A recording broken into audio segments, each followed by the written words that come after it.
Música comunista parte 3, Latinoamérica. Quizás desde el principio las ideas marxistas se establecieron en los países latinoamericanos como en el resto del mundo, porque en estos países se ha producido la explotación y la esclavitud.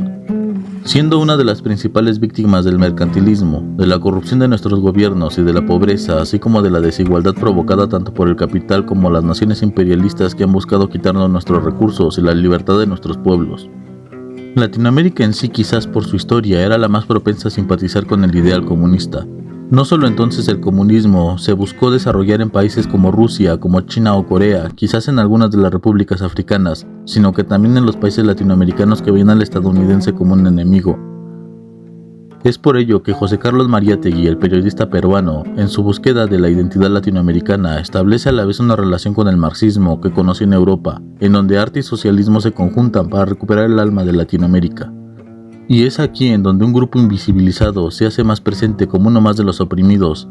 No solo es el obrero o el campesino quien es el proletario, sino también el indígena, el que ha sufrido de los abusos del capital, del mercantilismo que propició el capitalismo. De modo que la música en un periodo tan escabroso como fue el siglo XX fue una de las formas de expresión preferidas para denunciar los crímenes que se cometían en Latinoamérica. Por el miedo que se tenía que los gobiernos socialistas fueran lo común en estos países tan controlados por Estados Unidos y otros países europeos, produciéndose la revolución en Cuba y el miedo de que ésta se diseminara por el continente.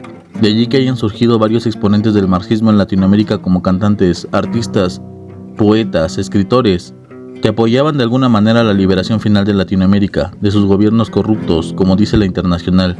Ya no queremos salvadores que sirvan solo al capital. En adelante los obreros impondrán su voluntad.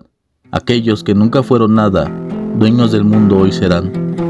La canción de protesta entonces fue una manera de denunciar los graves males de las sociedades latinoamericanas, conocidas en gran parte como la nueva canción latinoamericana, que tenía la finalidad de ser quizás el despertar de las conciencias de los ciudadanos latinoamericanos al intervencionismo de las potencias extranjeras y a las graves injusticias y desigualdades que por desgracia aún proliferan entre nuestras naciones, haciendo estas composiciones vigentes tanto hoy como en aquellos días en donde se compusieron. En anteriores videos retomando este tema se me ha proporcionado algunas de las canciones que para ellos deberían estar en esta lista. Y como siempre las he incluido y a la vez analizado su letra, la composición, para poder contextualizar la obra y darle el sentido que merece. Así es como podemos apreciar mejor estos cantos a la esperanza, pero también a la denuncia de los graves crímenes cometidos en Latinoamérica, que una vez más nos unen a todos nosotros, no solo por el pasado colonial del cual venimos, sino por la historia de abusos y de corrupción de nuestras naciones que quieren emanciparse de aquellos que solo han visto en nosotros una oportunidad para vender al extranjero vidas, recursos y conciencias. Por ello, estos son canciones de protesta y comunistas de Latinoamérica. Número 1. La Internacional versión mexicana. La Internacional, como lo hemos visto en otros videos, ha sido un himno para la causa comunista, pues por su propio título y por su propia letra busca trascender a las fronteras. Allá donde se escucha la Internacional, el proletario no se encuentra solo. Solo tiene una patria entre aquellos que, como él, luchan por un mejor mañana. La Internacional, por lo tanto, saldría de Francia, que fue donde se escribió y se escuchó por primera vez, para interpretarse en diversos países. En este caso con una versión mexicana, que fue interpretada en 1979 con motivo de los 60 años de la fundación del Partido Comunista Mexicano. La mayor parte de versiones de la Internacional no varía demasiado de la versión original en francés, tan solo cambiando algunas de las palabras o de las frases, de acuerdo a la pertinencia con el momento histórico con la lucha política del obrero como tal. Pero sin dudas es una bandera musical en la cual se reúnen todos los que pertenecen a esta ideología, incluso pese a que puedan causar su muerte. La Internacional reivindica el sueño de la unión política del proletariado para adquirir de una vez por todas el poder para liberarse del yugo de la explotación y finalmente ser totalmente libres.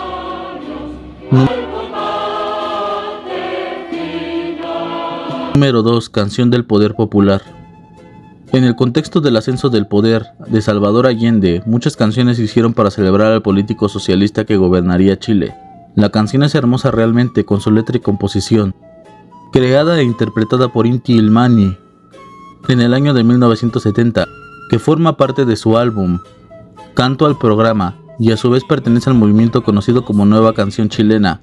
Dirigen el proyecto Sergio Ortega, autor del himno Venceremos, himno precisamente del Partido Unión Popular, y Luis Advis.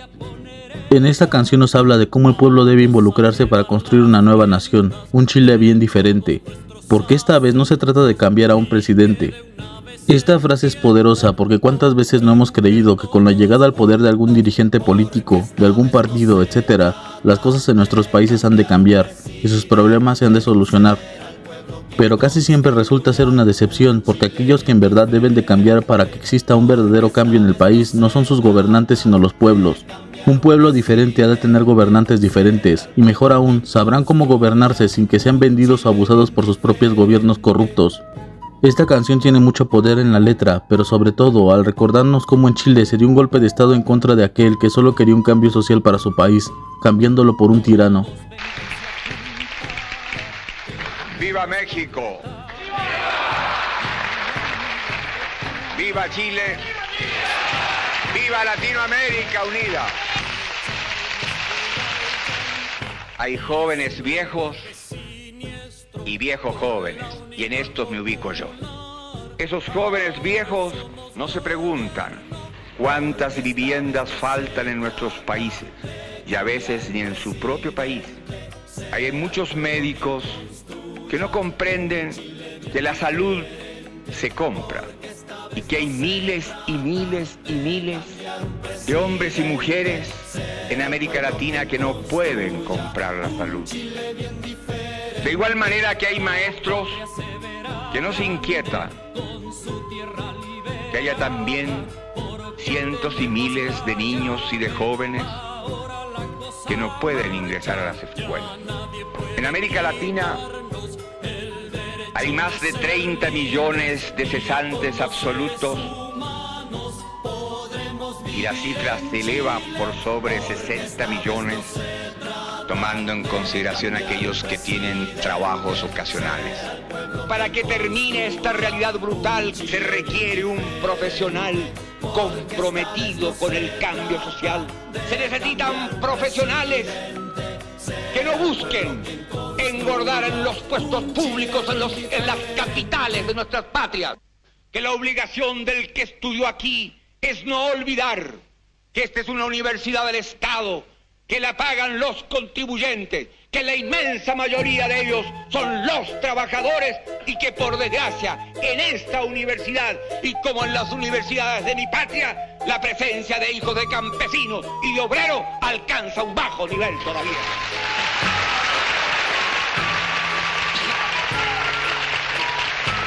Los marxistas conjugamos una misma actitud y un mismo lenguaje frente a los problemas esenciales del pueblo. Porque un obrero sin trabajo, no importa que sea o no sea marxista, no importa que sea o no sea cristiano, no importa que no tenga ideología política, es un hombre que tiene derecho al trabajo y debemos dárselo nosotros. Número 3. Canción al comunismo mexicano. Esta canción fue escrita por Antar López, un músico mexicano que se dedicó a difundir y a crear música de protesta a razón de ser uno de los sobrevivientes del conocido como Halconazo, cuando era estudiante de economía, durante el gobierno de Luis Echeverría. Aún no se había olvidado, y no se ha olvidado, el 2 de octubre de 1968, cuando volvió el gobierno federal a desencadenar una matanza de estudiantes, conocido como el Halconazo o el Jueves de Corpus, en donde grupos paramilitares asesinaron a 120 personas manifestantes. El grupo paramilitar se le conocía como los Halcones y actuó por órdenes del gobierno federal y de la CIA de los Estados Unidos. Fueron ellos quienes abrieron fuego en contra del contingente de estudiantes con balas calibre 45 y carabinas 30 M2. En ese entonces, Antar López estaba cursando el cuarto año en la Escuela Nacional de Economía de la UNAM y fue uno de los sobrevivientes de aquel asesinato perpetrado por el gobierno y por los intereses extranjeros de Estados Unidos, en donde dice, en lugar de hacer valer los derechos de los jóvenes, terminaría en represión y muerte. En ese entonces yo era de base, solo participaba en los mítines y marchas hasta el año de 1976, fue que se uniría al Partido Comunista Mexicano. Ese día, dice el autor de esta obra, yo iba en el contingente de avanzada, una cuadra antes de llegar a la México-Tacuba. Nos encontramos a los granaderos, empezamos a cantar el himno nacional. No cabe duda de que éramos ingenuos y lo seguimos siendo. Como por arte de magia, la barrera de granaderos se abrió dejándonos pasar. Entonces dijimos, qué fregones somos. Lo que pasa es que nos estaban llevando a la emboscada.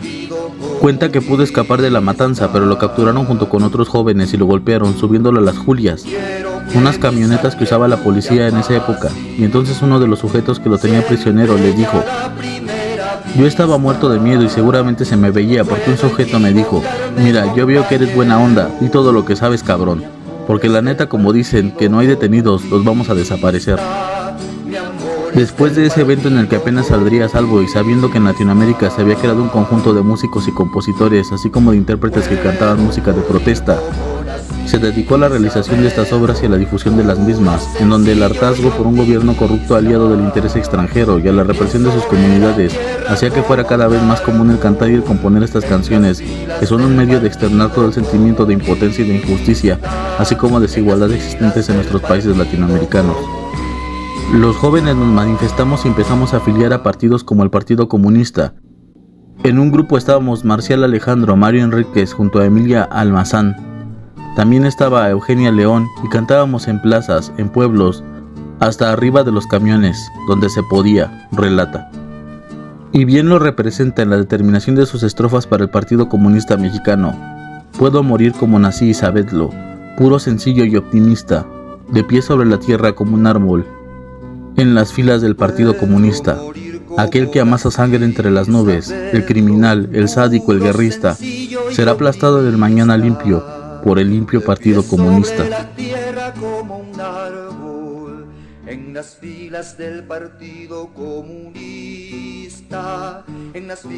Número 4. Casas de Cartón. Casas de Cartón es una canción compuesta por Ali Rafael I Rosell, activista político marxista venezolano, pero ha sido interpretada por Óscar Chávez y también por el grupo venezolano Guaraguao, representante de la nueva canción latinoamericana. La canción ha sido utilizada también para la película Voces Inocentes, que habla de la situación en la guerrilla de El Salvador por el grupo guerrillero FMLN en los años 80 de corte marxista. Esta canción es bella en su letra al denunciar los problemas de pobreza que afrontan los países latinoamericanos, los niños que son víctimas a la vez de la corrupción y de la miseria provista por sus gobiernos y un sistema desigual que trae gran pesar. Por eso el fragmento "Qué tristes viven los niños en las casas de cartón". Ver quizás a los infantes en las calles en lugar de en las escuelas no hace más que hacer que esta canción sea más vigente que nunca, donde el patrón hace muchos años que está mordiendo al obrero, donde la esperanza pasa lejos de las casas de cartón y nos deja ver que hoy es lo mismo que ayer, es un mundo sin mañana. Mira que pesa el sufrir. Arriba deja la mujer preñada, abajo está la ciudad y se pierde en su maraña. Hoy es lo mismo que ayer, es un día sin mañana, es un día sin mañana. Niños color de mi tierra, con sus mismas cicatrices, millonarios de lombrices. Y por eso, qué tristes viven los niños en las casas de cartón. Número 5. Se vende mi país. Canción compuesta e interpretada por Óscar Chávez en 2003 para el aniversario 10 de su canción diría lo siguiente: Se vende mi país, la compuse hace 10 años, por desgracia sigue vigente. La he vuelto a cantar el año pasado, la interpreté porque por desgracia sigue siendo vigente. Qué pena por todo lo que está sucediendo en México, todo se está vendiendo. La letra de esta canción es profunda y pesa hondamente en los corazones y conciencias de todos nosotros latinoamericanos o personas que habitamos el tercer mundo. Porque creo que no solo se refería a la situación del país, de México, sino más bien de todos los países que en algún momento y que en este momento se están vendiendo. Que malbaratan a su gente, que permiten el saqueo de sus recursos y de sus tierras en tratos desiguales con el extranjero, trayendo consigo un nuevo colonialismo a nuestras tierras, del cual por desgracia no nos hemos liberado desde la independencia de nuestras Américas del español. Ahora ha venido toda clase de países a querer apropiarse de aquello que no les pertenece, a crear colonias disimuladas o patentes en las naciones de nuestra Latinoamérica. Como bien dice el autor y es lamentable, sigue tan vigente hoy como en los días que fue compuesta, pero ¿saben algo? Yo no lo vendo porque lo quiero, yo no lo vendo, mejor me muero. Número 6. Marcha del ERP.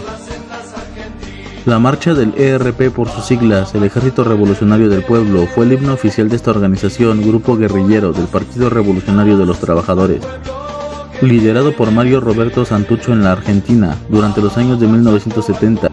Es un llamamiento al pueblo argentino y a las filas del ERP para establecer el comunismo y derrocar para siempre el capitalismo.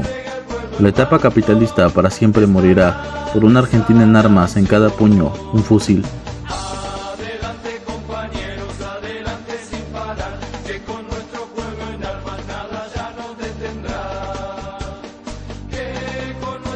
Número 7. Corrido al comunismo mexicano. Es un canto anónimo recogido de las campañas del PCM, es decir, Partido Comunista Mexicano, en los años de 1930, en el estado de Veracruz, publicado por Armando de María y Campos en su obra La Revolución Mexicana a través de los corridos populares, en 1962. El texto completo de la canción consta de 22 versos. La versión cantada por Eugenia León y con música de Roberto Casanueva solo incluye los 5 versos, y fue publicada en acetato conmemorativo del 60 aniversario del Partido Comunista Mexicano en 1979. Nube blanca por el valle, nube de manta que va, mascando palabras de hambre junto al oro del trigal. Indio color de tu tierra, el viento lo ha dicho ya, media luna en tu cintura, el machete ha de brillar.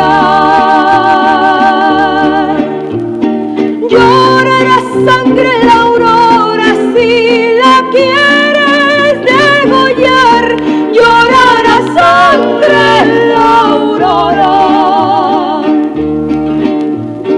Si el amo quiere maracas, suénaselas de verdad, que vaya a ver cómo truena cuando arde el cañaveral.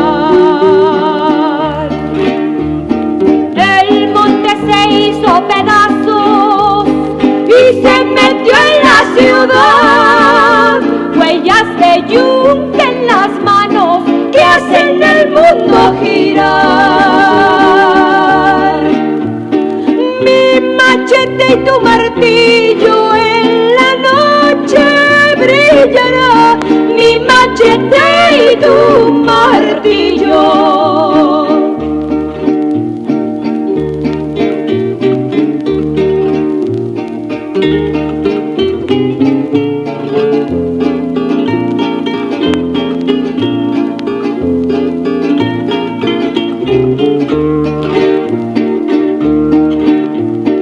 El aullido de los perros pronto se desatará, ladrarán también los amos cuando empecemos a andar.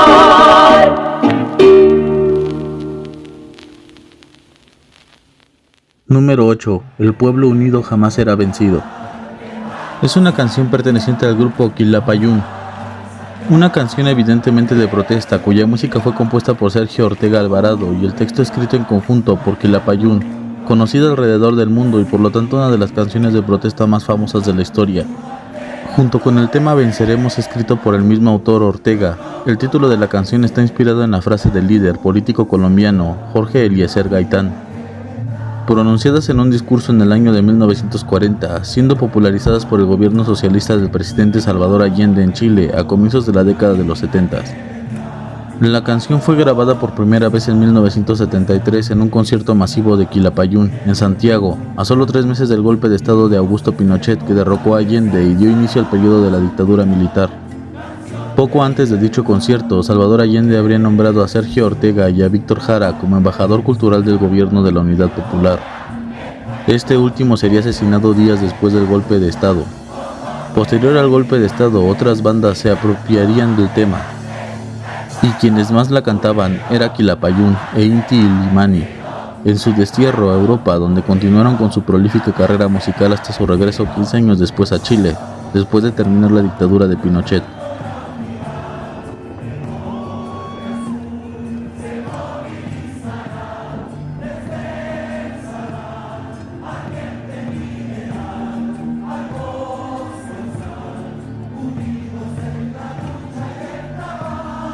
Número 9. Socialismo en libertad. Es una adaptación al castellano de la canción bretona conocida como Eb Sister o Son Ar Christ, que se traduce como la canción de la sidra, cuya letra fue escrita en el año de 1929 por dos adolescentes de Morbihan, Jean Bernard y Jean-Marie Prima. La canción se hizo conocida por la interpretación del cantante bretón Alan Stivell en los años 70.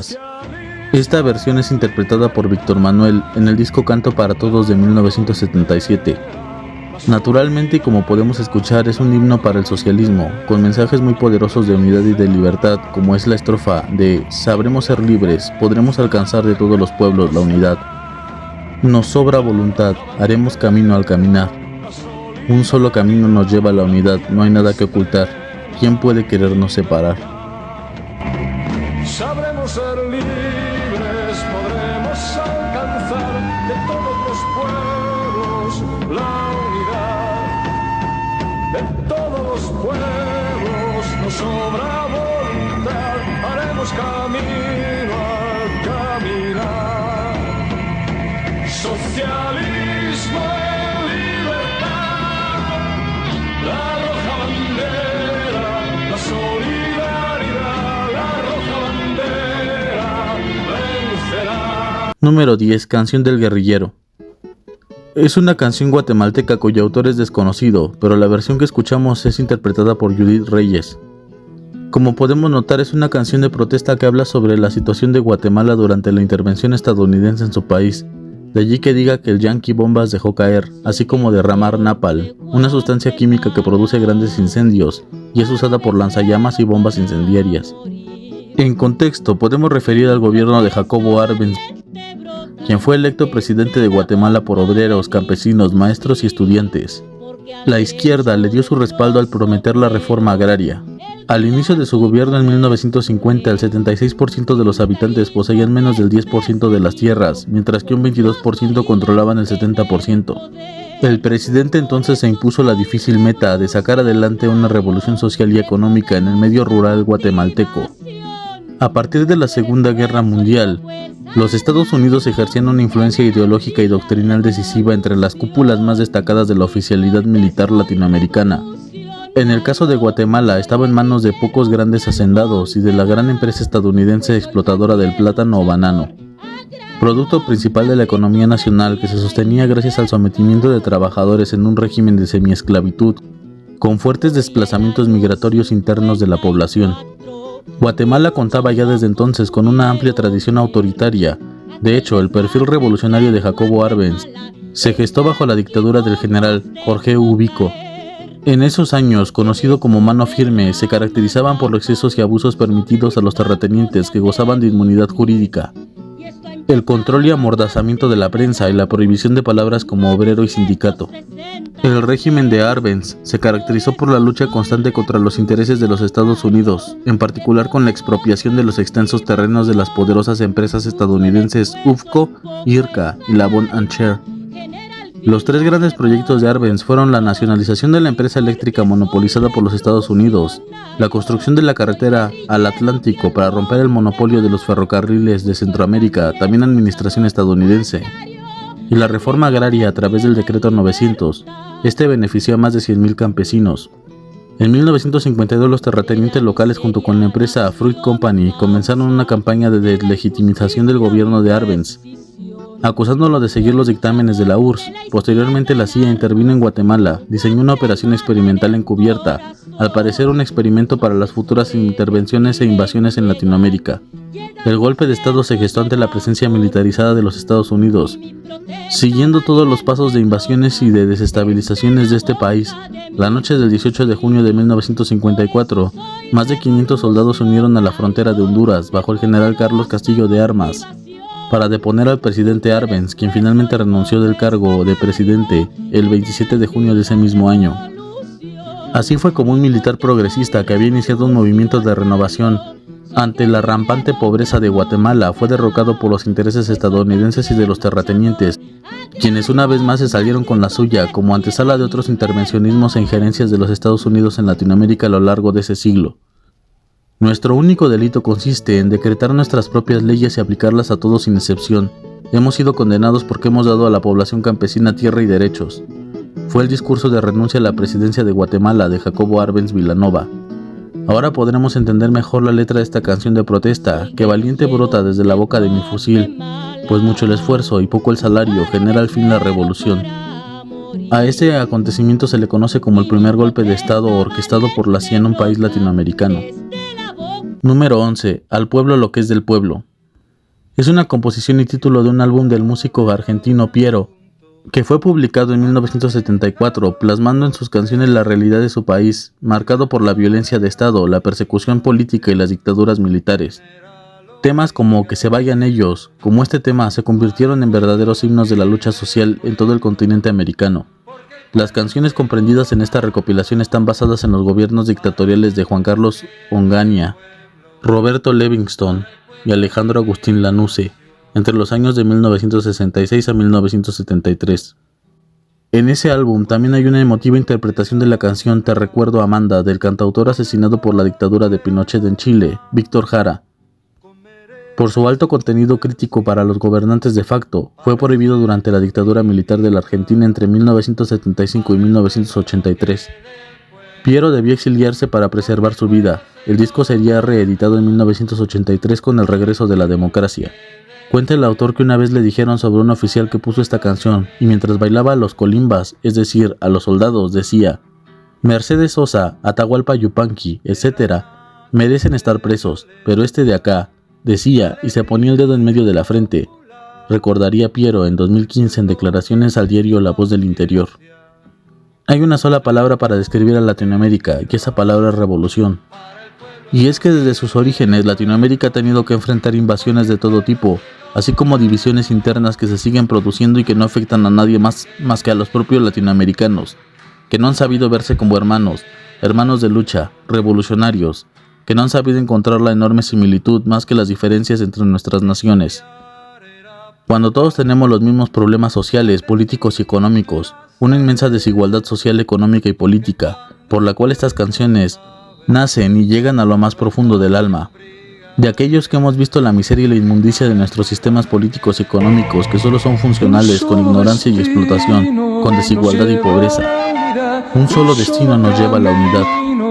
¿Quién puede querernos separar? Un solo camino, no hay nada que ocultar. ¿Quién puede querernos separar? Pablo Neruda, le plus grand poète chilien, est mort d'un cancer quelques jours après le putsch militaire. Son enterrement donne lieu à la première manifestation publique de fidélité à l'unité populaire. C'est sans doute la présence des journalistes, des caméras, qui a préservé les participants d'un massacre. Même les fascistes doivent tenir compte de l'opinion mondiale. Une leçon à ne pas oublier.